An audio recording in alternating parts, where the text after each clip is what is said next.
حاسد، کنواں، تہمت، زندہ، یہ سارے تو رستے ہیں۔ سورج، چاند، ستارے تو پھر منزل پر ہی ملتے ہیں۔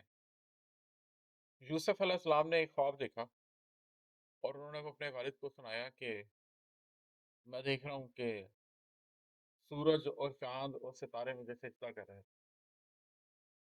یوسف علیہ السلام کے والد نے انہیں فرمایا، یعقوب علیہ السلام نے فرمایا کہ اپنے خواب کا ذکر اپنے بھائیوں سے نہ کرنا، کیونکہ وہ اس خواب کو انٹرپریٹ کر لیا تھا انہوں نے امیڈیٹلی۔ لیکن اس کے باوجود، بھائیوں کو وہ خواب نہ سنانے کے باوجود، نتیجہ یہ نکلا کہ ان کے بھائیوں نے حسد اختیار کیا اور یوسف علیہ السلام کو کنویں میں پھینک دیا۔ اس کے بعد یوسف علیہ السلام کی پوری کہانی ہے۔ پہلے انہیں کنویں میں پھینکا گیا، پہلے ان کے ساتھ ان کے بھائیوں نے حسد کیا، پھر انہوں نے انہیں کنویں میں پھینک دیا،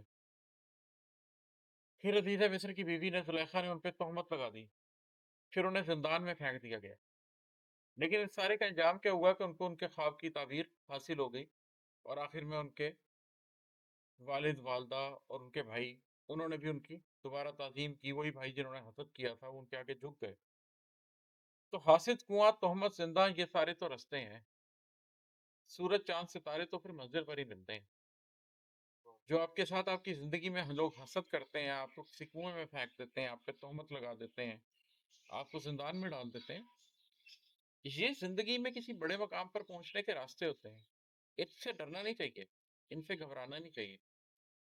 جو شخص ان مشکل راستوں سے گزرنے کے لیے تیار ہو، اس کو ہی آخر میں سورج، چاند اور ستارے ملتے ہیں۔ اور یوسف علیہ السلام کی یہ کہانی اللہ تعالیٰ نے ہمیں اس لیے نہیں بتائی کہ ہم اس کہانی پہ صرف واہ واہ کریں۔ آپ بھی اگر اپنی زندگی میں یہ فیصلہ کر لیں کہ آپ نے اللہ کے لیے کسی رستے پہ اوپر چلنا ہے، تو زندگی میں آپ کو بہت لوگ ملیں گے، حسد کرنے والے، آپ کے لیے کنویں کھودنے والے، آپ پہ تہمتیں لگانے والے، آپ کو زندان میں ڈالنے والے۔ لیکن کہانی کا انجام ہے، اگر انجام آپ کے ہاتھ میں ہے تو پروسیس سے کوئی فرق نہیں پڑتا، آپ سال ہر سال کی تکلیف جھیل سکتے ہیں، اور جھیلنے کے قابل ہونا چاہیے آپ کو۔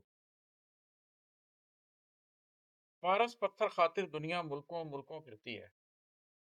پارس پتھر ہونے والے صرف ریاضت کرتے ہیں۔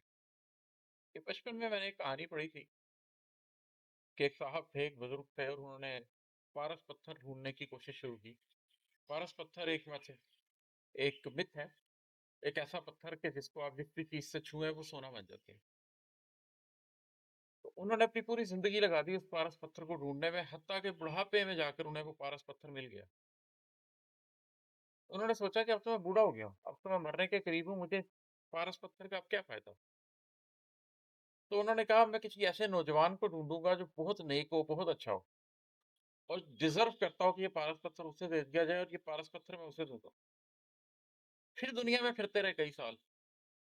پھر انہیں ایک دن مسجد میں ایک نوجوان ملا جو بڑے شائستہ لہجے میں لوگوں سے گفتگو کر رہا تھا، حسین و جمیل نوجوان تھا، عین شباب کی حالت میں تھا، کہ انہوں نے دیکھا کہ وہ وضو کر رہا ہے۔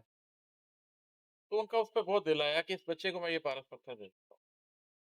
تو انہوں نے اس بچے کے پاس جا کر کہا کہ میں نے زندگی بھر کی ریاضت سے یہ پارس پتھر حاصل کیا، اور اب میں چاہتا ہوں کہ تمہیں دے دیں۔ تو اس بچے نے ایسے اپنی کمر کے ساتھ، اس زمانے میں لوگ چھوٹا سا خنجر رکھتے تھے ساتھ، وہ جو خنجر بندھا ہوا تھا وہ نکالا، اور اس کو ایسے اپنے دانتوں سے چھوا تو وہ سونے کا ہو گیا۔ اس نے کہا بزرگ، آپ نے ساری زندگی اس پتھر کے لیے لگا دی، کاش آپ یہ ساری زندگی اس پتھر کے لیے لگانے کی بجائے اللہ کی راہ میں لگاتے، تو کسی چیز کو سونا کر دینا تو اتنا ہی آسان ہے جیسے میں نے کر دی۔ تو انہیں احساس ہوا کہ میں نے زندگی میں حاصل کچھ نہیں کیا، اس لیے کہ میں ایک مادی حقیقت کے پیچھے بھاگتا رہا، میں زندگی کے معنی کے پیچھے تو بھاگا ہی نہیں۔ تو پارس پتھر خاطر دنیا ملکوں ملکوں پھرتی ہے۔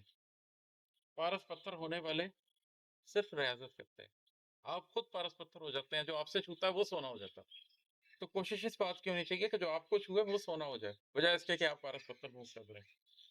لیکن یہ ہوتا کیسے ہے؟